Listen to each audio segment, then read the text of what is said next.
it's really hard to talk about Bill Thompson because most of his wonderful characteristics have been highlighted by his family. I think I should point out that probably the reason he returned to Potsdam is that he didn't want to die amongst Republicans.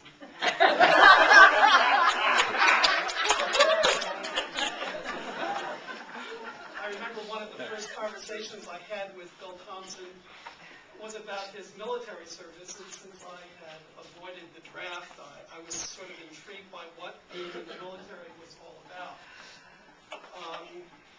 And he told me that he spent most of his military career playing ping pong. I always took it as an act of his kindness that though he had a ping pong table in his garage, knowing my lack of athletic abilities, he never invited me to play. The other thing I learned about his military career was that he got into trouble for reading liberal publications such as the New Republic. Bill loved to talk politics, but found it very difficult in Florida amongst people who had retired from various parts of the United States who did not realize the problems that our society confronts. When he was a college student, he was very interested in improving the welfare of people in Puerto Rico, and he spent some time working on projects that probably have morphed into things like Habitat for Humanity. Actually, I'm very nervous talking about Bill because this picture is so uncannily like him. The first time I saw him, I said, I expect him to start talking. When Bill was in the hospital, I visited him each evening, and we spent a couple of hours chatting about things. Sometimes, for some reason, we talked about ethics, ethical dilemmas that we face. We certainly talked about mortality. Bill had come to terms with his illness. We also talked about his family. And, they were incredible during the final days of Bill's life. After he died, I remembered something that characterized Bill. It was a joke that he often told, and I've promised Kirschgassen that I'm not going to tell this joke today. When I told it to his family, it did not go over well. Bill loved jokes. Oh, yeah. And he loved particular jokes, which he would tell over and over again. And he always enjoyed them. He was a man who, he had a great joy in life. In fact, one of the things that always struck me about him was that he was humming all the time. And sometimes I'd say to him, what are you humming about? And he was seemingly unconscious that that's what he was doing. He loved life. He loved his family. He loved the Democratic Party. He loved that he had lived to see Obama as president of the United States.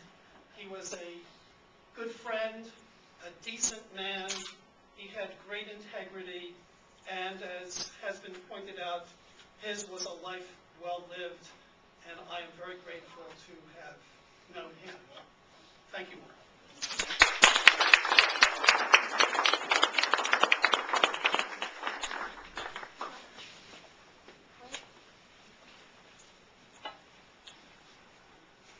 Bill Thompson was a man of few words. And he was my favorite philosopher. But as Tony said, he had many jokes. And one of my favorite little Thompsonism had to do with lecturing. And when all lecturers have bad days, okay, now I'm a geologist, and when a geologist has a bad day lecturing, okay, the students, they misidentify a rock, or they misname a fossil, whatever. But when a philosopher has a bad day, he can ruin the students for life. And Bill meant that. Bill meant that.